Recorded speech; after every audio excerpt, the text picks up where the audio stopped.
everyone. Thank you so much for watching the East Village Queer Film Festival presented by The Wild Project. You just finished watching our Future Cult Classics short film program. My name is Lola Rock'n'Rolla. I've made quite a few B-movie shorts myself, and I will be moderating the Q&A with a couple of tonight's filmmakers. I'm extremely happy to be joined by Sequinette, the director of Fancy Phone Numbers. Give a shout out, Sequinette. Hi. And Michael Yip, writer and director of The Gay Mafia. Hi, everyone. Thank you so much for having me. Wonderful. We're really excited to have you guys here and talk about your future cult classics. Why don't we start with Sequinette? How did you get into filmmaking? Well, a few years ago, I took a 16 millimeter class here in Brooklyn, and I played around with it, and I really loved it. And I don't know, I started to realize that the things I wanted to do with performance might actually translate better to film, and I love Hollywood and cinema, and then I started learning more about experimental film, and then I ended up going to the San Francisco Art Institute to study film for 2 years, and I just finished, so here we are. That's amazing. That's amazing. And how about you, Michael? So I started actually as a fashion designer in New York. I went to Parsons, and I did that for a little bit, and then I started to transition to Los Angeles after an art project, and it was through like moving to Los Angeles, that's where I am right now, I started pursuing writing, and then through that I started really trying to explore kind of what visual mediums I can play with, because I consider myself an artist. I know that's kind of, like everyone considers themselves an artist, but that's what I try to consider myself as. And that's exactly like how I approach filmmaking, especially The Gay Mafia. I wanted to create something, very experimental, very visually unique, and very like true to who I am as a person. Awesome. Cool. Sequinette, back to you. Do you have a favorite cult classic or a favorite director that inspired you in making your film? Oh God, I mean, there's so many. I mean, of course it was sort of directly influenced by Sunset Boulevard, which I guess is a cult classic. Yeah, it is. Oh, definitely. Definitely. And Salome from the 1920s, Alin Azamova, which I think is also a total cult classic. But I've definitely looked at Kenneth Anger and Jack Smith and all those people along the way too. So awesome. Yeah, it's some of the eyeball stuff directly reminded me of Brazil as well. It was really cool. Yeah, thank you. Yeah. And Michael, how about some of your influences? I definitely am very much inspired by Joan Waters. I mean, he's a legend, and especially like Divine and all the work that he did with her. That was, that's so amazing. But for The Gay Mafia specifically, I really looked at fashion film and kind of fashion photography and campaigns. And I had to pay homage to the great Tom Ford, who, like I aspired to be like him one day, where it's, he was a fashion designer and then he moved on to filmmaking. And that's kind of what I took inspiration from as well. It's to kind of blend fashion and art and music into the short film. Awesome. Well, of course, David Lynch started as a painter and all that too. So it's not, they're pretty close to each other. Yeah. Exactly. So Sequinette, back to you. What made you want to make a silent film? And, I know that you're also a burlesquer. How do you think silent films and burlesque are kind of intertwined with camp and cult films? Yeah. I mean, just for so many reasons. I mean, silent film, there's so many ways that they cross over. With silent film, directors hadn't really developed the means to move the camera a lot, so it was a lot more like the camera was more like an audience thing. Because they were like 300 pounds. Yeah, so it was a lot more like film is theater, and also communicating through facial expressions and like just really over the top faces and costumes and sets. I mean, just so much more of that, like playing into it like the way it does in theater, as opposed to like more contemporary film where it's a lot more about moving the camera and like different effects and technology. So I really like to think back to that era. It was a golden age. Yeah, for sure. For sure. Michael, same question, but different genre. I mean, how do you think musicals, what made you decide to make your film a musical, and how do you think musicals play into the camp and the cult films as well? Yeah, I think fashion directly intercepts with camp, obviously, because especially, the Met Gala a few years ago, But I wanted to explore musicals because as a gay person, that was like one of the few mediums in entertainment where I really felt embraced. And I felt safe. And it Yes, was embraced. exactly, it's like, whereas like film and sometimes like music videos, they're a little more heteronormative. So I definitely wanted to explore what musicals can do in the medium of camp. And obviously, I think, you know, watching, like after watching the film, you might notice that I am very heavily inspired by Drag Race's kind of comedy and their and their language and their influence on the queer community, good or bad. So that's kind of how I explored camp with musical theater in the Gay Mafia, if that makes sense. When I kill my first, I will be finally free. One day I'll hear. Awesome. And do you have a favorite musical? Oh my God, Sideshow is the best musical. I am obsessed with Sideshow. Every time I hear the two twins sing, I think I Will Never Leave You. Oh my God, I just cry and I can't like get them out of my head. So it's such a beautiful and like sad story about love and acceptance that I think resonates with everyone. And you know, even though the revival, you know, was sadly cut short, like it was still amazing to watch. I was so lucky to be able to watch that. Cool. Sequinette, I forgot to ask you, do you have a favorite silent film or a favorite silent film director or actor, actress? I mean, again, so many. I mean, I definitely love Salome from Alla Nazimova, and she was a queer filmmaker, so that speaks to me a lot. But there's, you know, I've been watching a lot of Buster Keaton lately. Amazing. What a genius. I What he know. did at I that know. time. I mean, I just mean, it yeah. just doesn't really get better than that. But you know, others. I mean, even like really early film, Alice Guy Blaché, and gosh, I don't, you know, all of it. Yeah, yeah. Lumiere brothers, all of it. I remember seeing Lon Chaney Sr. as a kid, and I just thought there was nothing scarier than that. And it didn't even occur to me that Yeah. it was a silent film until later. And it was just like, holy crap, like what you can do without talking.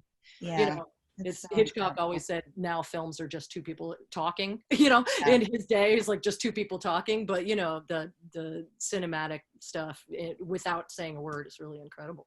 So, or busting out into song is also another wonderful camp device, obviously. So, Absolutely. okay. Yeah, right. So do you have any like new projects? Oh, let's do this. Do you have any advice for a filmmaker just starting out? Sequinette, let's start with you. God, that's so funny. I feel like I'm just starting out.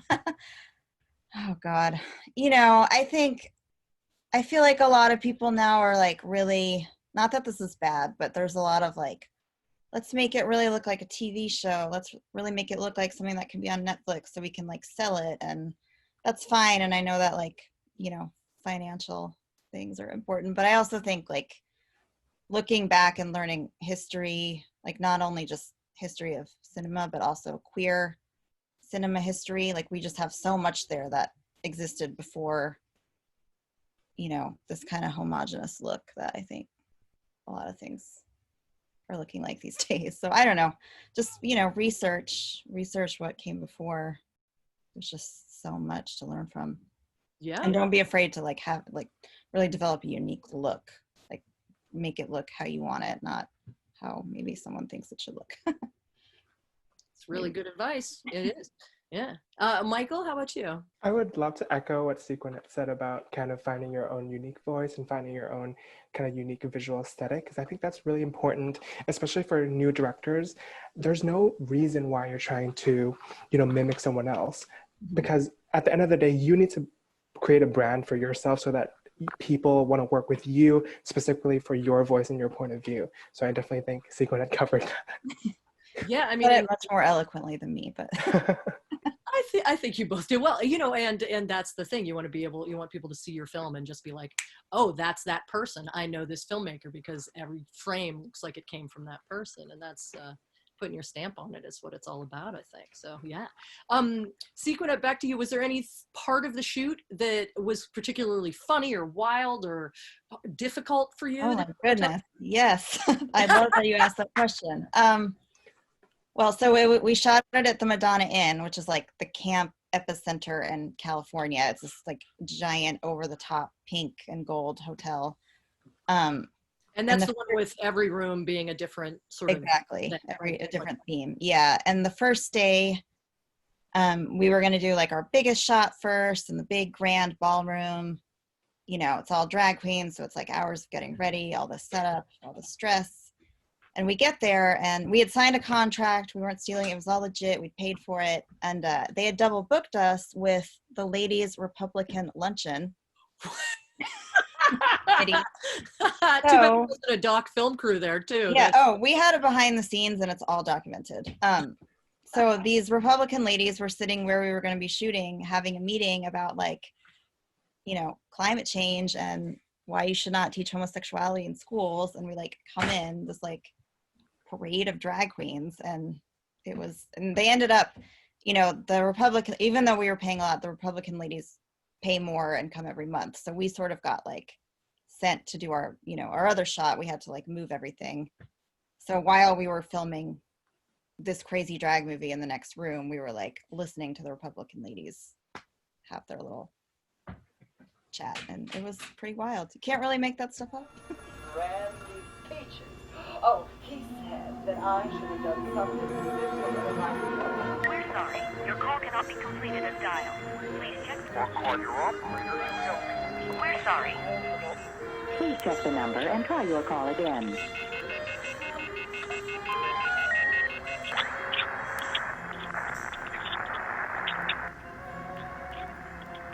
If you'd like to make a call, please hang up and try again. And of course, you know, then at the end, they all wanted pictures with us. Of course, yeah. It's so Half gross. of them probably wanted to date you, and they just didn't know yet. Yeah, I know, right? So, yeah, it's all documented. So someday, maybe that'll get out there. I want to see that. I definitely want to see that. Wow, that's incredible. Well, Michael, how about you? Anything as difficult as the Republicans storming in and taking your set? Yeah, because we were a very kind of low budget short film. We had, I think we shot for 3 days. The first day we did like 15 setups, and that was just like completely insane. And I'm so blessed that that's Roger Corman. Yeah, it's crazy. I don't, yeah, like I couldn't do it. I mean, we obviously like, you know, accomplished it, but it was like mostly my amazing DP, Rachel Bickert. She did so amazing. So like I don't take credit for that. It was all her. But something really funny that did happen is that the last day we shot kind of Baby Boy's music video, which is like the last song in the musical. We try to get him like to get like really hyped up, and like I guess the song that we played, like the song that we recorded, I guess he was like self-conscious of his own vocals or whatever, so I had to play Ariana Grande and I had to play Seven Rings, and the whole crew and cast just kind of like hyped him up. Like we're like at a club. That was so much fun, and I think that was like just a great ending to like the shoot. So that was it. That's awesome. I love that. That's really great. Well, so Sequenet, what's next up for you? Are you working on anything that you can tell us about? Well, you know, this particular film kind of got cut short. I mean, there was a few shots that we were going to do that then didn't happen because of the pandemic, and also I was planning on making this also like a multi-channel installation with this footage and some other stuff going on. So I don't know. I'm still kind of hoping that might happen at some point, although who's to say at this moment. So yeah, I mean, that's really it. I just finished graduate school, so I'm like leveled out and trying Ready to for a nap. Yeah. But you know, my brain is starting to like stir around what the next thing might be. Awesome. And for Michael, what's next for you? So from the Gay Mafia, I kind of explored my relationship with the queer community, and currently I had a short that was supposed to shoot in April, but then obviously we couldn't because of COVID, so we pushed it back. But I have 2 shorts in development that explore my Asian identity and kind of how Asians are perceived in America. And I think that's especially like what's happening with COVID-19 and kind of Asians being like targeted a little more, it kind of like slapped me in the face that I had to like really deal with race and the issue of being like queer and Asian in America. So those are kind of the themes that I'm exploring with my 2 new shorts that are coming up soon, hopefully. That's great. That's important stuff. Yeah, I mean, bigotry obviously is no joke just as a gay person, and then you add, you know, a pandemic where we have a racist president putting a racist stamp on it. It's like, it's a different time, but you know, that's what art is for, right? It is to push back against fascism. And that's exactly, you know, what you guys are trying to do, you know, putting your art out there and being like, you know, what's the John Waters line? I'm going to get the film wrong, which is going to be very embarrassing for me because I'm such a big fan. When they're like, you know, a straight life is a boring life. You know what I mean? Like, you know, to normalize things that are normal to us and have people like us get to see them on screen is a very important job, even in a comedy, even in a musical, even in a silent film, even in cult. It's a very, very important thing that you guys are doing, and you know, thank you for it. Thank you for being a part of the East Village Queer Film Festival, and thanks for taking the time to talk to us. Sequinet, really quick, how can people find you, and how can people find your film outside of the festival? I am at Sequinet on all the things, Instagram. I'm not great with social media, but I try. So, the film, I mean, I don't know exactly yet what I'm going to do with it next, but definitely I'm going to keep shopping it out to things and we'll see, but feel free to hit me up at Sequinet. Awesome. And Michael, where can people find you? On Instagram, I'm at KYY Professional Dreamer. And you can follow Join the Gay Mafia on Instagram, or go to www.jointhegaymafia.com for more information. That's awesome.